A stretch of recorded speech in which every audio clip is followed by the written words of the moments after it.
ওষুধের দোকানে সর্দিকাশির ওষুধ কিনতে গিয়ে দোকানদার বলল ভাবির জন্য। ছেলে হ্যাঁ বলায় আমি অবাক। বাড়ি ফিরে সে বলল, মা, আমি মিথ্যা বলিনি গত সপ্তাহে আমার সর্দিকাশি হয়েছিল। ছেলে বলল, মা চলো ওষুধের দোকানে যাই। আমরা দুজনে গেলাম পাশের ফার্মেসিতে। ডাক্তারের প্রেসক্রিপশন দেখিয়ে ওষুধ চাইলাম। দোকানদার একজন মধ্যবয়সী লোক। সে ওষুধ দিতে গিয়ে ছেলেকে জিজ্ঞেস করল, ভাই, এগুলো ভাবির জন্য? আমি সংশোধন করতে যাচ্ছিলাম, কিন্তু ছেলে তাড়াতাড়ি বলল, হ্যাঁ, উনার সর্দিকাশি হয়েছে। আমি অবাক হয়ে তার দিকে তাকালাম। দোকানদার ওষুধের সাথে কিছু পরামর্শ দিয়ে বিল করল। বাড়ি ফেরার পথে আমি জিজ্ঞেস করলাম, কেন ভাবি বলতে দিলি? সে আমার দিকে তাকিয়ে হাসল। বাড়ি এসে ওষুধ খাওয়ার সময় সে আমার পাশে বসে বলল, মা, আমি দোকানদারের কাছে মিথ্যা বলিনি। আমি বললাম, মানে? সে আমার হাত ধরে বলল, আমি সত্যিই চাই তুমি আমার ভাবি হও, আমার স্ত্রী হও। মা, আমি তোমাকে ভালোবাসি। একজন পুরুষ যেভাবে তার স্ত্রীকে ভালোবাসে। ওষুধের তিক্ত স্বাদ আমার মুখে ছিল, কিন্তু তার কথার স্বাদ আরও তিক্ত লাগল। সে আরও বলল, তুমি অসুস্থ হলে আমি স্বামীর মতোই চিন্তিত হয়ে পড়ি। আমাকে বিয়ে করো, আমি সারা জীবন তোমার যত্ন নেব। এই গল্পটি সম্পূর্ণ শুনলে আপনাদের পানি অটোমেটিক বের হয়ে যাবে, সো যত দ্রুত সম্ভব হাতের কাছে টিস্যু নিয়ে বসে পড়ুন। বিছানার চাদর যেন নষ্ট না হয় সেটা সম্পূর্ণ খেয়াল রাখার অনুরোধ জানিয়ে গল্পটি এখন শুরু করব। তার আগে সর্বশেষ অনুরোধ, দয়া করে এমন পানি বের করার গল্প নিয়মিত শুনতে আমাদের চ্যানেলটি সকলেই সাবস্ক্রাইব করুন। ধন্যবাদ। হ্যালো বন্ধুরা, আমার নাম রিমা খান। আমার বয়স ৪৪ বছর। আমার স্বামীর নাম রাহুল খান, বয়স ৪৭ বছর। আমাদের ২ সন্তান, সুমন আর ঋতু। সুমন ২১ বছর বয়সী, ইউনিভার্সিটিতে পড়ে। ঋতু ১৪ বছর বয়সী, স্কুলে যায়। ঘটনাটি ঘটেছিল গত মাসের একদিন। আমার জ্বর আর গলা ব্যথা হয়েছিল। সুমন আমার চিন্তা দেখে বলল, মা, চল আমার সাথে ডাক্তার দেখিয়ে আসি। আমি বললাম, না বাবা, ওষুধ খেলেই ভালো হয়ে যাবে। কিন্তু সে জোর করে আমাকে নিয়ে গেল ডাক্তারের কাছে। ডাক্তার দেখে প্রেসক্রিপশন দিল। সুমন বলল, মা, তুমি বাসায় গিয়ে বিশ্রাম নাও, আমি ওষুধ কিনে নিয়ে আসি। আমি বললাম, না, আমিও যাব। সে বলল, তুমি অসুস্থ, একাই ওষুধ কিনে আনতে পারব, কিন্তু আমার মন চাইল তার সাথে যেতে। আমরা দুজনে গেলাম পাশের ফার্মেসিতে। দোকানটা বেশ বড়, অনেক মানুষের ভিড়। আমরা কাউন্টারে গিয়ে প্রেসক্রিপশনটা দিলাম। দোকানদার মধ্যবয়সী একজন ভদ্রলোক, চশমা পরা, গোঁফ আছে। সে প্রেসক্রিপশন দেখে ওষুধগুলো বের করতে শুরু করল। এগুলো সবই জ্বর আর সর্দিকাশির ওষুধ, সে বলল। তারপর সুমনের দিকে তাকিয়ে জিজ্ঞেস করল, ভাই, এগুলো ভাবির জন্য? আমি একটু অবাক হলাম। সংশোধন করতে যাচ্ছিলাম, কিন্তু সুমন তাড়াতাড়ি বলল, হ্যাঁ, উনার জ্বর আর গলা ব্যথা হয়েছে। দোকানদার বলল, দিনে ২ বার করে খাবেন। খাওয়ার পরে আর বেশি ঠান্ডা পানি খাবেন না। তারপর সে ওষুধের দাম বলল। সুমন পয়সা দিয়ে ওষুধগুলো নিল। আমরা দোকান থেকে বের হলাম। রাস্তায় হাঁটতে হাঁটতে আমি তাকে জিজ্ঞেস করলাম, কেন ভাবি বলতে দিলি? সে তো ভুল বুঝল। সুমন আমার দিকে তাকিয়ে একটু হাসল, কিন্তু কিছু বলল না। আমি আর কিছু জিজ্ঞেস করলাম না। বাড়ি এসে আমি বিছানায় শুয়ে পড়লাম। সুমন পানি এনে ওষুধ খেতে দিল। ওষুধটা বেশ তিক্ত। খেতে খেতে মুখ কুঁচকে গেল। সুমন আমার পাশে বসল। মা, সে বলল, আমি দোকানদারের কাছে মিথ্যা বলিনি। আমি তার দিকে তাকালাম। মানে? আমি সত্যিই চাই তুমি আমার ভাবি হও। সে আমার হাত ধরল। আমার স্ত্রী হও। মা, আমি তোমাকে ভালোবাসি, কিন্তু সেটা একজন পুরুষ যেভাবে তার স্ত্রীকে ভালোবাসে সেভাবে। আমার মুখে ওষুধের তিক্ত স্বাদ ছিল, কিন্তু তার কথাগুলো আরও তিক্ত লাগল। আমি হতভম্ব হয়ে গেলাম। তুমি অসুস্থ হলে আমার মন খারাপ হয়ে যায়, সে আরও বলল। আমি স্বামীর মতোই চিন্তিত হয়ে পড়ি। আমাকে বিয়ে করো, মা। আমি সারা জীবন তোমার যত্ন নেব। আমি তার হাত ছাড়িয়ে দিলাম। সুমন, তুমি কি বলছ? আমি তোমার মা। কিন্তু তুমি আমার সৎমা নও, সে বলল। তুমি বাবার দ্বিতীয় স্ত্রী। আর আমার আর তোমার মধ্যে বয়সের পার্থক্য মাত্র ২৩ বছর। এটা সত্য। রাহুল আমার চেয়ে ৩ বছরের বড়। তার প্রথম স্ত্রী মারা যাওয়ার পর আমাদের বিয়ে হয়েছিল। সুমনের তখন ৮ বছর বয়স। আমি তাকে নিজের ছেলের মতো মানুষ করেছি। তবুও আমি তোমার মা। আমি বললাম, তুমি আমাকে মা ডেকেছ এতদিন, কিন্তু এখন আমি বুঝতে পারছি আমার অনুভূতি ভিন্ন। সে বলল, তোমার প্রতি আমার ভালোবাসা একটা ছেলের তার মায়ের প্রতি ভালোবাসা নয়। আমি উঠে দাঁড়ালাম। সুমন, এসব কথা বলো না। এটা ভুল। কেন ভুল? সে দাঁড়িয়ে পড়ল। আমি তোমাকে ভালোবাসি। তুমি সুন্দরী, বুদ্ধিমতী। তুমি আমার যত্ন নাও, আমিও তোমার যত্ন নিতে চাই। কিন্তু আমি তোমার বাবার স্ত্রী। বাবা তোমাকে সুখী রাখতে পারেন না, সে বলল। তিনি সবসময় কাজ নিয়ে ব্যস্ত থাকেন। তোমার সাথে সময় কাটান না। আমি তোমাকে আরও বেশি ভালোবাসতে পারি। আমি ঘর থেকে বেরিয়ে গেলাম। কিছুক্ষণ বারান্দায় দাঁড়িয়ে রইলাম। মাথায় নানা চিন্তা এসেছিল। সুমনের কথাগুলো আমার মনে গেঁথে গেল। তার চোখে যে আবেগ দেখেছিলাম, সেটা একটা ছেলের তার মায়ের প্রতি স্বাভাবিক ভালোবাসা নয়। আমি বুঝতে পারলাম পরিস্থিতিটা জটিল। পরের দিন সকালে সুমন স্বাভাবিক আচরণ করল। কিন্তু আমি তার দিকে তাকাতে পারছিলাম না। রাহুল অফিসে চলে গেল। ঋতু স্কুলে গেল। মা, তুমি কেমন আছো? সুমন আমাকে জিজ্ঞেস করল। ভালো, আমি সংক্ষেপে বললাম। গতকাল যা বলেছিলাম সেটা নিয়ে ভাবছ? আমি উত্তর দিলাম না। আমি জানি এটা তোমার জন্য কঠিন, সে বলল। কিন্তু আমার অনুভূতি সত্যি। সুমন, এসব ভুলে যাও, আমি বললাম। এটা ঠিক না। কেন ঠিক না? আমরা দুজনেই প্রাপ্তবয়স্ক। আমাদের মধ্যে কোনো রক্তের সম্পর্ক নেই। কিন্তু সামাজিকভাবে সমাজ কি বলবে সেটা আমার চিন্তা নেই। সে আমার কথা কেটে দিল। আমি শুধু তোমাকে নিয়ে ভাবি। আমি ঘরে চলে গেলাম। কিন্তু তার কথাগুলো আমাকে ভাবিয়ে তুলল। সেদিন সন্ধ্যায় রাহুল বাসায় এসে খবরের কাগজ পড়তে বসল। আমি তার জন্য চা বানিয়ে দিলাম। তুমি আজ চুপচাপ কেন? সে জিজ্ঞেস করল। কিছু না, আমি বললাম। অসুস্থ লাগছে? গতকাল তো জ্বর ছিল। না, এখন ভালো।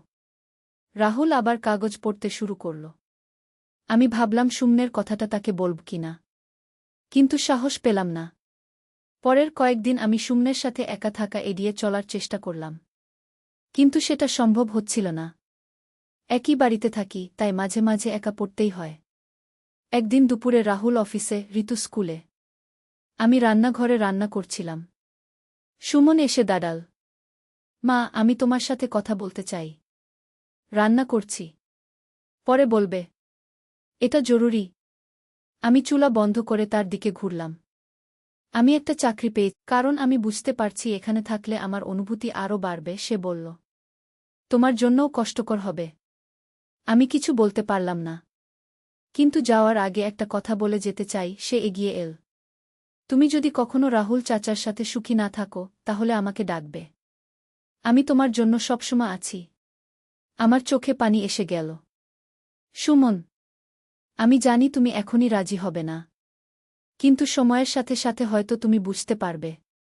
সে আমার কাছে এসে আমার কপালে একটা চুমু দিল।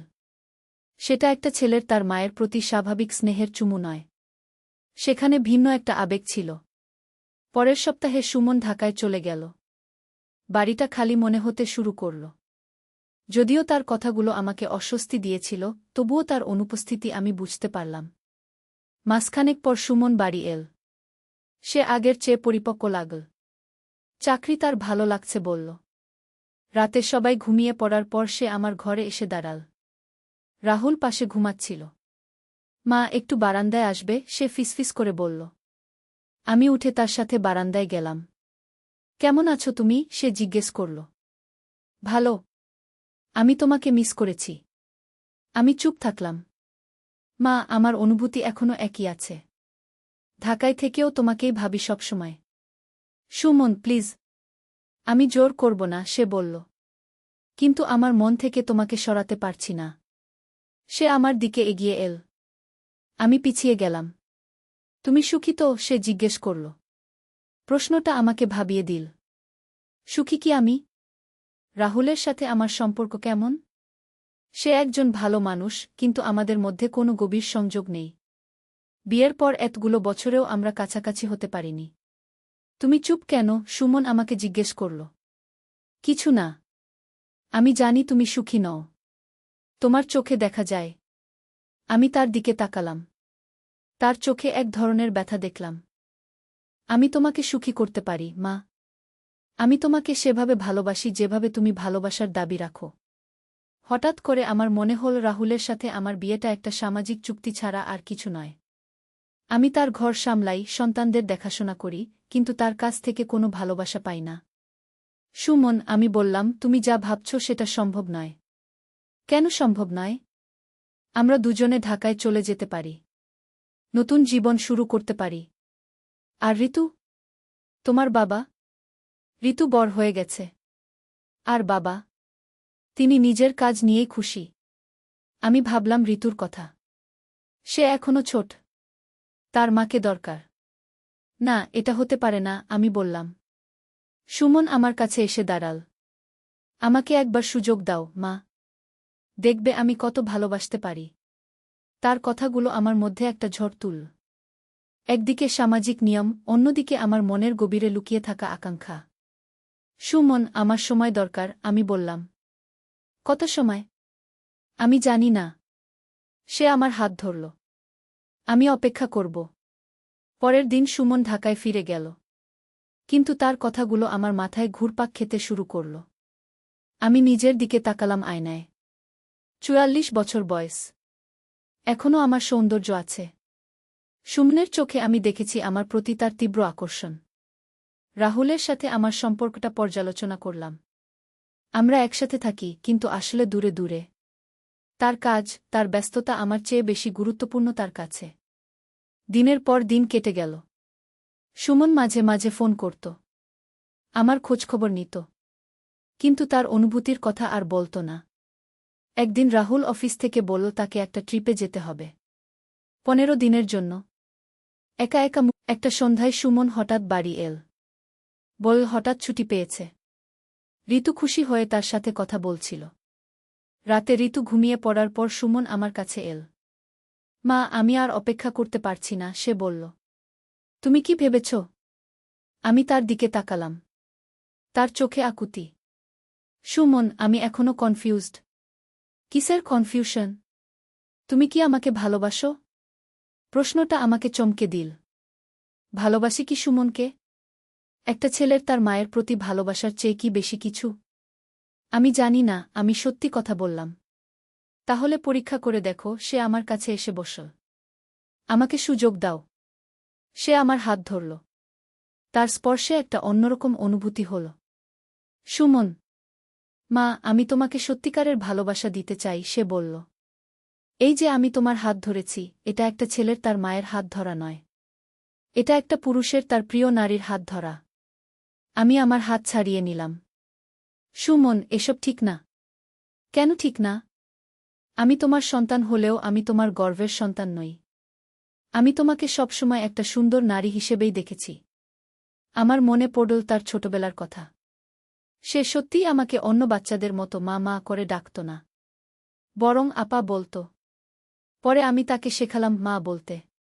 তুমি তো আমাকে আপা বলতে, আমি বললাম। হ্যাঁ, কারণ তখন আমার মনে হতো তুমি আমার বড় বোনের মতো। তুমি এত সুন্দর, এত তরুণী ছিলে। সত্যিই তো। আমার বিয়ের সময় আমার বয়স ছিল 21 বছর। সুমনের 8 বছর। আমি তখন একটা কলেজের মেয়ে ছিলাম। কিন্তু এখন আমি বুঝতে পারছি আমার অনুভূতি, সুমন বলল। আমি তোমাকে চাই। সুমন, তুমি তোমার বাবার ছেলে। আর তুমি তার স্ত্রী। কিন্তু সে কি তোমাকে সুখী রেখেছে? কতদিন তোমার সাথে রোমান্টিক সময় কাটিয়েছে? প্রশ্নটা আমাকে ভাবিয়ে দিল। রাহুল সত্যিই আমার সাথে সেইরকম সময় কাটায় না। বিয়ের পর থেকেই সে ব্যস্ত থেকেছে কাজ নিয়ে। আমি তোমার চেয়ে অনেক ছোট, কিন্তু আমি তোমাকে বেশি ভালোবাসি, সুমন বলল। আমি তোমার প্রতিটি চাহিদা পূরণ করতে পারি। আমি উঠে দাঁড়ালাম। আমি ঘুমাতে যাচ্ছি। মা, সে আমার হাত ধরল। আমাকে একটা রাত দাও। শুধু একটা রাত। তারপর তুমি নিজেই বুঝতে পারবে। আমি তার দিকে তাকালাম। তার চোখে তীব্র আকাঙ্ক্ষা। না, এটা সম্ভব নয়। কেন? আমরা দুজনেই প্রাপ্তবয়স্ক। আমাদের মধ্যে রক্তের সম্পর্ক নেই। কিন্তু সামাজিক সম্পর্ক আছে। সমাজ আমাদের খুশি রাখবে না, মা। তুমি কি সারা জীবন এভাবে অসুখী থেকে যাবে? আমি ঘর থেকে বেরিয়ে গেলাম। কিন্তু তার কথাগুলো আমার মাথায় ঘুরতে থাকল। পরের দিন সকালে সুমন স্বাভাবিক আচরণ করল। ঋতুর সাথে খেলাধুলা করল, আমাকে রান্না সাহায্য করল। কিন্তু সন্ধ্যার পর থেকে আমি তার চোখে এক ধরনের প্রত্যাশা দেখতে পেলাম। রাতে ঋতু ঘুমিয়ে পড়ার পর আমি আমার ঘরে গেলাম। একটু পর সুমন এসে দরজায় দাঁড়াল। মা, আমি কি ভিতরে আসতে পারি? আমি কিছু বলতে পারলাম না। সে ভিতরে এল এবং দরজা বন্ধ করে দিল। আমি জানি তুমি কনফিউজড, সে বলল। কিন্তু আমি তোমাকে সাহায্য করতে চাই সিদ্ধান্ত নিতে। সে আমার কাছে এসে বসল। আমার হাত ধরল। তুমি আমাকে ছুতে দাও। আমাকে তোমার কাছাকাছি আসতে দাও। তুমি নিজেই বুঝতে পারবে আমাদের মধ্যে কি আছে। আমার হৃদস্পন্দন বেড়ে গেল। তার স্পর্শে আমার অন্যরকম লাগছিল। সুমন, এটা ভুল। কিছুটা সময় দাও, মা। শুধু অনুভব করো। সে আমার মুখের দিকে তাকাল। তার চোখে অদম্য আকর্ষণ। হঠাৎ করে সে আমার দিকে ঝুঁকে পড়ল। আমি পিছিয়ে যেতে চাইলাম, কিন্তু পারলাম না। মা, আমি তোমাকে ভালোবাসি, সে ফিসফিস করে বলল। ঠিক তখনই আমার ঘোর ভাঙল। আমি তাকে ধাক্কা দিয়ে দূরে সরিয়ে দিলাম। সুমন, তুমি কি করছ? আমি তোমাকে দেখাচ্ছি আমি কত ভালোবাসি। এটা ভুল। এটা পাপ। কেন পাপ?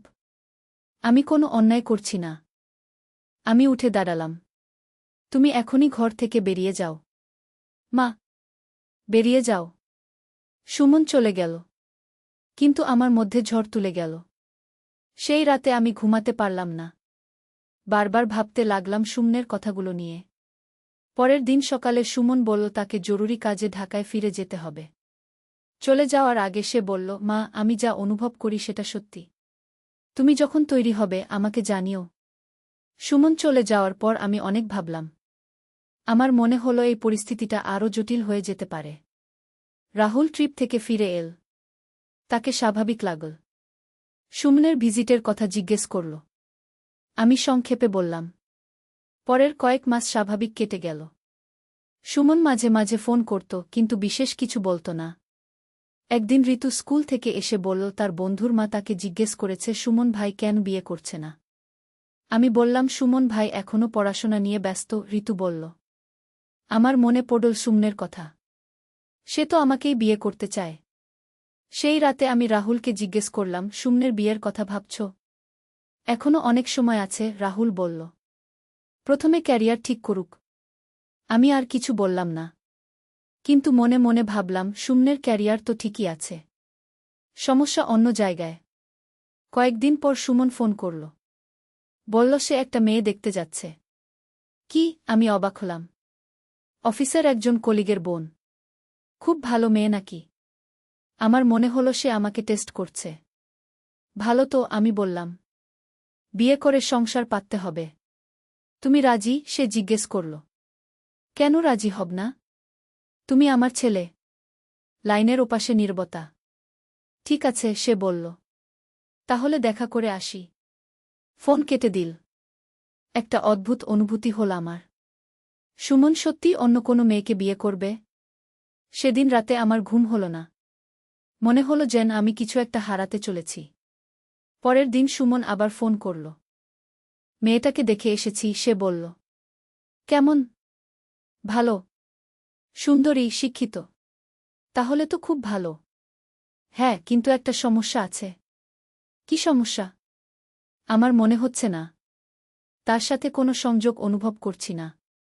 আমার মনে হলো সে ইচ্ছা করেই এসব বলছে। এগুলো আস্তে আস্তে হয়, আমি বললাম। চেনা জানার পর ভালো লাগতে শুরু করবে। তুমি কি চাও আমি তাকে বিয়ে করি? প্রশ্নটা আমাকে ভাবিয়ে দিল। আমি কি চাই সুমন অন্য কোনো মেয়েকে বিয়ে করুক? আমি চাই তুমি সুখী হও, আমি বললাম। আমি তো বলেছি কার সাথে আমি সুখী হতে পারি। আমি চুপ হয়ে গেলাম। মা, তুমি এখনও আমার কথা ভাবছ? না সুমন, তুমি ভুল পথে আছো। তাহলে আমি মেয়েটাকে বিয়ে করে ফেলি? কেন জানি আমার মন বলল না। কিন্তু মুখে বললাম, তোমার ইচ্ছা। ফোন কেটে গেল। পরের কয়েক সপ্তাহ সুমনের কোনো খবর পেলাম না। একদিন রাহুল বলল সুমনের বিয়ের কথা এগিয়ে চলেছে। কবে জানালো? আমি জিজ্ঞেস করলাম। আজ সকালে ফোন করেছিল। বলেছে পরের মাসেই বিয়ে হতে পারে। আমার বুকটা কেমন যেন করে উঠল। এত তাড়াতাড়ি? মেয়ের বাবা তাড়াতাড়ি করতে চাইছেন। সেই রাতে আমি অনেক ভাবলাম। সুমন কি সত্যিই বিয়ে করে ফেলবে? তাহলে তো আমার কাছ থেকে চিরকালের মতো চলে যাবে। কিন্তু এটাই তো ভালো। ও একটা ভালো মেয়ে পেয়েছে। নিজের জীবন গড়বে। কিন্তু আমার মনে হচ্ছিল যেন কিছু একটা আমি হারাচ্ছি। পরের দিন আমি সুমনকে ফোন করলাম। শুনলাম তোমার বিয়ে ঠিক হয়ে গেছে। হ্যাঁ। কি দরকার ছিল এত তাড়াতাড়ির? মা, তুমি তো চাইছিলে আমি বিয়ে করি। চাইছিলাম, কিন্তু কি? আমি কি বলবো? যে আমার মন চাইছে না ও বিয়ে করুক? কিছু না। তুমি খুশি থেকো। মা, সুমনের গলা নরম হয়ে গেল। আমি তোমাকে ভুলতে পারছি না। এই বিয়েটা করছি তোমাকে ভোলার জন্য। এটা ঠিক না, সুমন। ওই মেয়েটার সাথে ধোঁকা হচ্ছে। আমি চেষ্টা করব ওকে ভালোবাসতে। তুমি পারবে না। যাকে সত্যিকার ভালোবাসো না তাকে কখনো ভালোবাসতে পারবে না। তাহলে তুমি কি বলতে চাও? আমি চুপ হয়ে গেলাম। আমি কি বলতে চাইছি? যে ও এই বিয়ে না করুক? মা, তুমি যদি একবার বলো আমি এই বিয়ে ভেঙে দেব। আমার হৃদস্পন্দন বেড়ে গেল। কি বলতে চাও? তুমি জানো কি? আমি জানতাম। সুমন চাইছিল আমি বলি যে আমিও তাকে সেইভাবে ভালোবাসি। সুমন, তুমি বিয়ে করো। এটাই ঠিক। ঠিক আছে। ফোন কেটে গেল। কিন্তু আমার মনটা খুব খারাপ হয়ে গেল। যেন আমি একটা বড় ভুল করে ফেলেছি। বিয়ের দিন ঘনিয়ে এল। আমরা সবাই ঢাকায় গেলাম। বিয়ের আগের রাতে সুমন আমার কাছে এল। মা, আগামীকাল আমার বিয়ে। হ্যাঁ। তুমি কি খুশি? আমি তার মুখের দিকে তাকালাম। সেখানে দুঃখ ছিল। তুমি খুশি না, সে বলল। আমি তোমার চোখে দেখতে পাচ্ছি। আমি চাই তুমি সুখী হও। আমি সুখী হতে পারতাম। কিন্তু তুমি সুযোগ দাওনি। আমার চোখে পানি এসে গেল। মা, শেষবারের মতো বলছি। তুমি যদি চাও আমি আগামীকাল পালিয়ে যেতে পারি। আমি তার দিকে তাকালাম। তার চোখে অনুরোধ। সুমন, তুমি পালাবে না। তুমি বিয়ে করবে। সে আমার দিকে তাকিয়ে রইল কিছুক্ষণ। তারপর বলল, ঠিক আছে। পরের দিন সুমনের বিয়ে হল। আমি হাসি মুখে অংশগ্রহণ করলাম।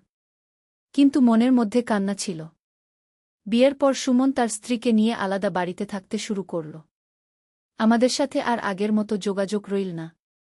কয়েক মাস পর শুনলাম সুমনের স্ত্রী গর্ভবতী। আমার ভালো লাগল।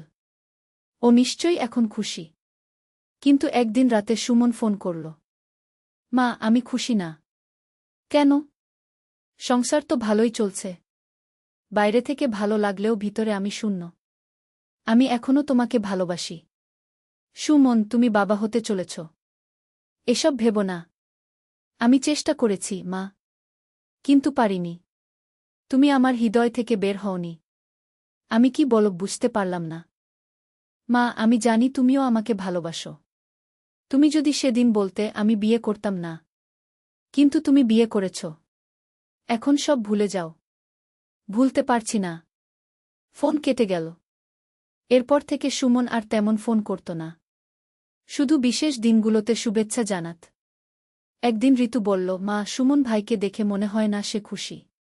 তার চোখে এক ধরনের দুঃখ আছে। আমিও তা লক্ষ্য করেছিলাম। সুমনের মুখে আগের মতো হাসি নেই। কয়েক বছর কেটে গেল। সুমনের একটা ছেলে হয়েছে। সে মাঝে মাঝে বাচ্চাকে নিয়ে আসে। একদিন সুমন একা এল। বল তার স্ত্রী মায়ের বাড়ি গেছে। মা, আমি তোমার সাথে কথা বলতে চাই। বলো। আমার বিয়েটা ভেঙে যাচ্ছে। আমি চমকে উঠলাম। কেন? আমি তাকে পূর্ণ ভালোবাসা দিতে পারিনি। সে বুঝতে পেরেছে। কিন্তু বাচ্চার দায়িত্ব আমি নেব। কিন্তু এই সম্পর্ক আর টেনে নিয়ে যেতে পারছি না। আমি ভাবলাম সুমনের কথা। তার জীবনটা নষ্ট হয়ে গেল আমার জন্য। মা, সে আমার হাত ধরল। আমার এখনো আশা আছে। কিসের আশা? তোমার। আমি তার হাত ছাড়িয়ে দিলাম। সুমন, আমি তোমার বাবার স্ত্রী। কিন্তু তুমি সুখী নও। আমি জানি। সুমনের কথা সত্যি। রাহুলের সাথে আমার সম্পর্ক আগের মতোই। কোনো উন্নতি হয়নি। আমি তোমাকে সুখী করতে পারি, মা। এখনো সময় আছে। আমি তার দিকে তাকালাম। 50-এর কাছাকাছি আমার বয়স। সুমনের 27। এখনও সুদর্শন, এনার্জিটিক। সুমন, এসব ভুলে যাও। তুমি নতুন করে জীবন শুরু করো। তোমাকে ছাড়া কিভাবে? সে উঠে দাঁড়াল এবং চলে গেল। এরপর সুমন আর আমার কাছে এই ধরনের কথা বলেনি। তার ডিভোর্স হয়ে গেল। সে একা তার ছেলেকে নিয়ে থাকতে শুরু করল। আমার মাঝে মাঝে মনে হয় আমি কি ভুল করেছি? সুমন যা চেয়েছিল সেটা কি এত অন্যায় ছিল? কিন্তু তারপরই মনে পড়ে আমাদের সামাজিক অবস্থানের কথা। আমি তার সৎমা। এই সম্পর্ক সমাজ মেনে নেবে না। তবে একটা কথা সত্যি, সুমন আমাকে যেভাবে ভালোবেসেছে রাহুল কখনো সেভাবে ভালোবাসেনি। আজকাল মাঝে মাঝে ভাবি, জীবনে কিছু সিদ্ধান্ত থাকে যেগুলো আমরা মাথা দিয়ে নিই, হৃদয় দিয়ে নয়। সুমনের বিশ্বাসটা হয়তো তেমনি একটা সিদ্ধান্ত ছিল। কিন্তু এখন আর কিছু করার নেই। সময় চলে গেছে। সুমন নিজের জীবনে ব্যস্ত। আমিও আমার নিয়মিত জীবনে। তবে মাঝে মাঝে মনে হয় ভালোবাসার চেয়ে বড় কোনো শক্তি নেই এই পৃথিবীতে। আর সেই ভালোবাসা যদি সত্যিকারের হয় তাহলে সেটা সব বাধা অতিক্রম করে যেতে পারে।